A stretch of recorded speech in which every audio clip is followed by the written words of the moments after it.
Kids, welcome to Think Like a Genius reading workout time trial number 1. Here's what we're going to do in this mini workout. First thing is you should have your handout in front of you. So step number 1 is to throw a quick speed map down here. Step number 2 is to come over to the questions that you have here and identify all the mystery questions and quickly underline the most important thing that we're going to try and find for our mystery questions. A, it's going to be a capitalized word if it's in there, or B, it's going to be something that's specific based off of your Genius map. Remember, we're going to try and preview our mystery question keywords, okay? What we're going to try and do is get that speed map down and preview these questions within 1 minute and 30 seconds, okay? Then I'm going to time this for you. At the end of 1 minute 30 seconds, I'll say stop. Here's what you should have gotten out of your Genius map, speed mapping style. And here are the questions that you should have A, identified as being mystery, and B, identified which keywords we're going to go ahead and try and locate. Okay, so step 1, speed map. Step 2 is to identify the mystery question keywords. A, capitalized letters. B, specific keywords. Then what we're going to do is we're going to go into step number 3, which is to continue on, and we're going to answer all the line reference questions. In the meantime, as we're answering line reference questions, what you want to do is keep your eyes open for your keywords that you've identified as mystery questions. Then at the very end of answering the line reference questions, you should have the majority or some of the questions, depending on how good you are at bumping into keywords. You should have those words after line reference questions done. You should have those previewed keywords for mystery questions located, because you bumped into them when you were answering line reference questions. So you simply go in and answer the mystery questions. Remember, if you get stuck on a question, go on to the next question, because when you're answering the next question, you might bump into the mystery keyword that you couldn't find. So don't get stuck on one question. Remember, if you're looking for mystery questions, mystery words, answering other questions, you're inadvertently looking for that other keyword as you're answering a different question. So keep that in mind. And at the very end, we're going to answer big picture questions or radioactive questions. So basically, we have 9 minutes to do this passage, and we will have a minute and a half to Genius map and preview the questions. That will give us 7.5 minutes to answer the 10 questions. At the end of the time, if you don't have all the questions completed, you simply just last 30 seconds or so, just try and logically make some guesses. Their key is to get out of this passage at the end of 9 minutes. So without further ado, let's come on over and get our watches ready. Remember, we're going to go ahead and Genius map and preview the questions. I'm going to do it at the same time that you do it. We'll do it simultaneously, and at the end I'll tell you to stop, and then I'll tell you this is what we should have gotten out of the Genius map, speed mapping style, and these are the questions that you should have identified as mystery, and here are the words that I selected off the top of my head. Alright, so where you're at right now, you should have this passage right in front of you, and these questions here just off to the right, because we'll pull that over. So remember, listen for the call. 1 minute and 30 seconds is when we'll stop. Ready? Begin.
1 minute is up.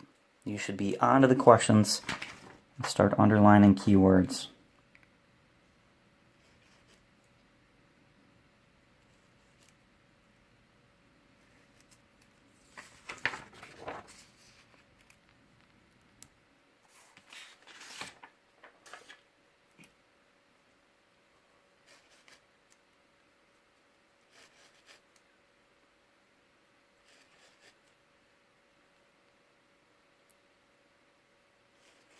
And stop. That's roughly 1.5 minutes. Here's what you should have got out of our speed map and our questions. So first things first, if you look up here, we have most museums display ancient Greek sculptures that are white.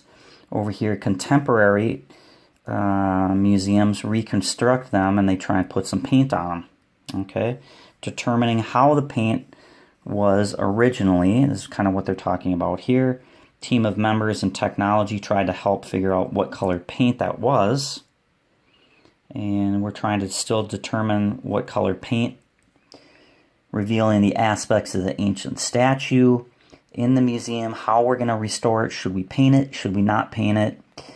We're making a decision. A ruin is a ruin. There's an argument going on between these Greek sculptures, and they originally had paint on them, so should we paint them to restore them, or should we just leave them white? That's kind of what seems going on here.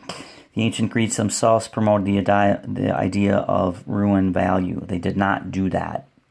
So maybe that means the Greeks just made the sculptures and said, when it's broken, and we should just kind of keep it that way. So that's a quick overview. It's Greek sculptures, and basically it's a debate on whether should we repaint them to restore them, or should we go ahead and leave them the way they are because it's an artifact. All right, when you come over here, the first thing that we want to do is take a look at the mystery questions over here. I know this is a mystery question. I circled the word accept. I read over here, M, original painted ornamentation. Here's another mystery question. That's 2, ancient Greeks. This is capitalized. This is the kind of like the noun, and this is what's happening to the noun. It's looking at their statues. We come over, we take a look at the next question over here. Greek, capitalized again, and statues again. We can kill 2 birds with 1 stone. And over here, it's powerful instruments. The rest are line reference and big picture questions. So once you identified those 4 questions and you circled those keywords, what we will do now is we're going to go ahead and start the watch again. We have roughly 7 minutes and 30 seconds to answer the line reference questions. So if you take a look over here, for me, what would I do? I look over here, least. I'm going to save that to last because this is going to use answer plug here. You're going to have to look in here at all your nouns and verbs and find that in the passage. So answer plug means find a noun and the verb here, find it, and see which one there's least attention to. So as you keep this in mind, as we save it later, we'll have played around with other questions.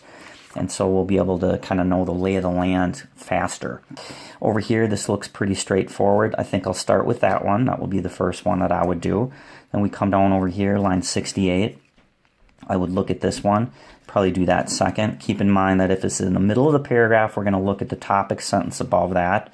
Also in the paragraph, if you see, we have our paragraph here, and this is line 61 through whatever. I would simply take my fingers like this and Jimmy Bear Claw the paragraph and look for but, yet, however, although, thus, in conclusion, therefore, as a result, next.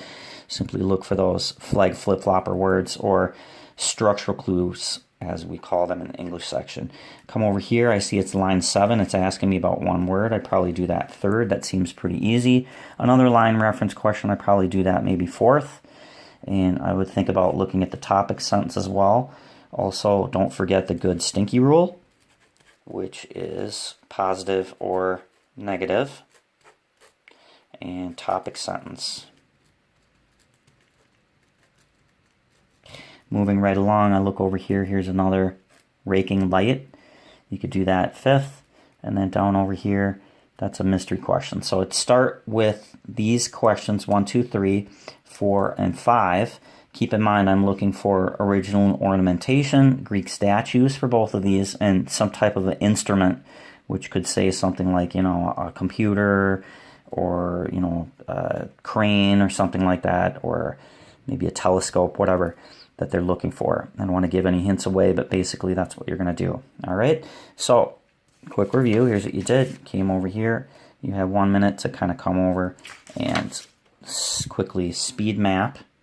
Then you came over, you previewed the questions, found only the line reference questions, and we're going to do those first, but we previewed the questions by understanding which words we're looking for. So we circled those, then we labeled the questions and started working on the line reference ones. All right, we're going to go ahead and have 7 minutes and 30 seconds to do that. Keep in mind, good stinky rule. Topic sentences will be the big picture for that paragraph. So look at your topic sentence. If you're asked about a line reference, you're going to go to that line and read that line, try and decide whether that's positive or negative in your head. And the answer will have to match that with a good stinky rule. And then if you're stuck, have a quick look at the topic sentence. This is probably my favorite tool that I use almost on every question. Not always will the topic sentence give it away. However, many, many times it will. So don't be afraid to look at the topic sentence all the time. Mystery questions or line reference questions, focus on that topic sentence. And finally, down at the bottom here, bear claw. We're going to bear claw for flags. A flag is a word that tells you, hello, the answer has something to do with these words. The first thing you learned was flag flip-floppers, but yet, however, and although. Now, as we progress into deepness of Junior Genius and ACT reading, we want to focus on words that are transitional words or structural clues from our English section. But yet, however, although, thus, in conclusion, therefore, as a result, recently, next, for instance, for example, all those words tell you that something has an importance surrounding that word. For us, the answer will have something to do. So here's how I would do that. After you have your Genius Map, you start answering the questions. For example, if they say, go into line 12 and read line 12 through 14 and then blah, blah, blah. What I would do is I'd find line 12 here. Okay, there's line 12 through 14. I just simply bear claw like this. Just take my fingers, wrap them down here, scratch, or you could kind of just go sideways.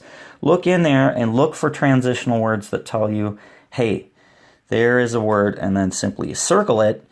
Keep in mind as you are answering that question, focus on that word and see there's something that the author is going to put right around that word that's going to help me. That's why we do that. Then we would move on to the next one. Say that we find a word, rusty nail. That's our keyword from a mystery question. What we do is we try and find rusty nail, snapshot, bear claw, finger scan. However you do it, get to that mystery word. We find that mystery word, rusty nail, here on line 57. So what we would do is simply go, there it is. I underline that word, rusty nail. And then I just simply bear claw that whole paragraph and see, are there any of those words in there? Also, if you see it towards the top or the bottom, you might want to look above. Remember, if you are coming into a word and that word starts a paragraph with one of our transitional words like but yet, however, that tells you right away, you're going to have to look back up into the next paragraph before. Finally, the last thing I'll say here before we get started, bell tower. Kids, the bell tower is this. If you see something like this, where a paragraph's topic sentence is separated from the rest of the details, and they ask you something about this line, don't be afraid to get off your duffels and look all the way down here, vice versa. If they tell you our mystery word is hidden down here, the answer might be up here. They might say, here's the topic sentence, there's a flip-flopper. So be careful.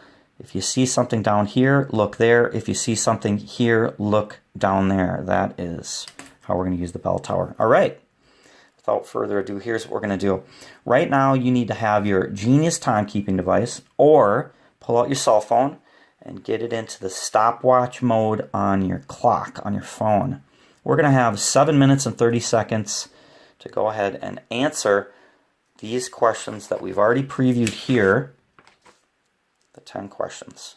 You're going to time it yourself, and then we're going to go ahead and go back into the next video correct the answers. So get your watch ready. When you're ready, it's the end of this video here. You time it yourself, and then we'll see you in the next video for the answers and explanations. Thanks for watching. Go ahead, time this now. 7 minutes, 30 seconds to answer these 10 questions.